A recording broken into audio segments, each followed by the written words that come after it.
Magandang umaga po sa ating lahat.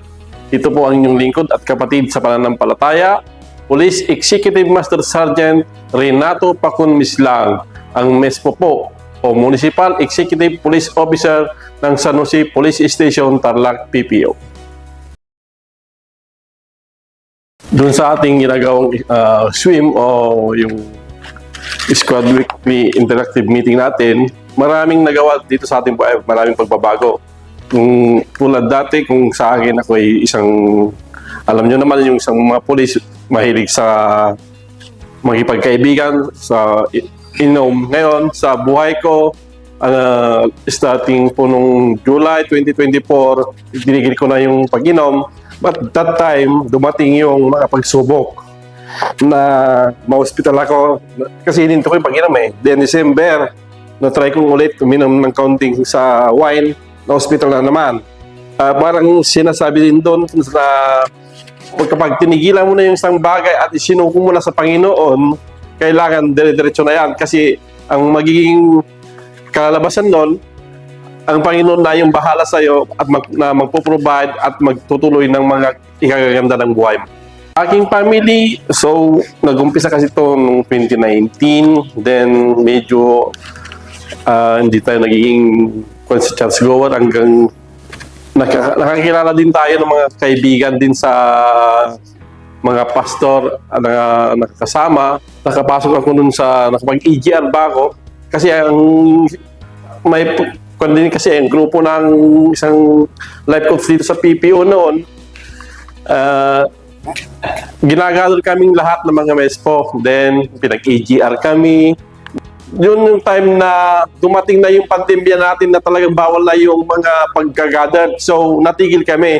Then that time, after 2022, yung nga, nakakilala kami. Ang naipasok ko naman dun sa church na yon dito sa Tarlac, is yung pamilya ko, yung asawa ko, yung dalawang anak ko binata. Sila yung naipasok ko naman na nakapag-EGR hanggang sa makakuha sila at matapos yung mga SOL nila. So, kumbaga, mas nauna na sila sa akin na sa pagiging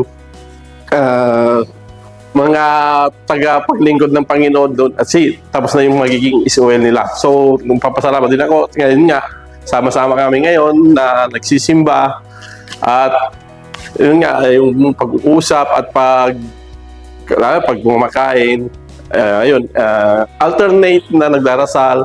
Then, napapasalamat din ako sa pamunuan ngayon, doon lang sa kahepe ko dahil nagbigyan ako ng off-duty na Sabado at Linggo at yung Linggo kasi isasama ko yung pamilya ko sa church.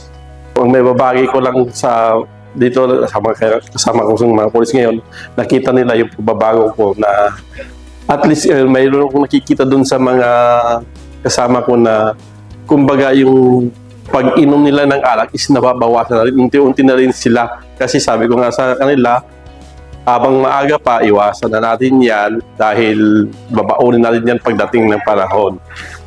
So, sa trabaho naman sa community, maganda naman po yung ugnayan natin. Sabi nga nila, isuko mo ng lahat sa Panginoon at siya nang bahala sa iyo at lahat ng abingan ng Panginoon, pumiling ka sa Kanya at ikaw ay pagbibigyan. Sa life coach ko naman, si kay Pastor Santos, magmula nung kasama ko yan, medyo natigil lang kami sa swim kasi nung schooling ako. That time is natigil yung grupo. But sabi ko, pagbalik ko galing ng schooling, bubuhayin ko ulit yan. Hanggang sa ngayon ito, magkakasama ka pa rin kami. Every week, every Tuesday, kasama ko pa rin si Pastor Ronald Santos sa pagbabahagi ng mga salita ng Diyos sa ating mga kapwa. At least, sabi nga, mas magandang halimbawa, yung nakikita nila mismo sa tao na nagtuturo, yung pagbabago. Kumbaga, turuan mo muna magbago sa sarili mo bago mo turuan yung iba. Sa aming life coaches, maraming salamat at nandiyan ka lagi, Pastor, at patuloy mo kaming nagabayan at sana hindi ka magsasawa at sama-sama, magkasama pa rin tayo sa pagtuturo para sa mga kasamang ating kapulisan sa paggabay sa kanila.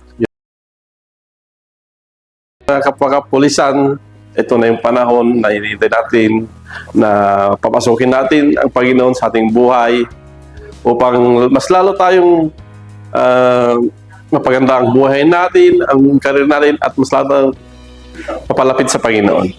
Muli po, ito po ang inyong lingkod, si PEMS Renato F. Mislang, Municipal Executive Police Officer ng Sunusi Municipal Police Station, Tarlac PPO.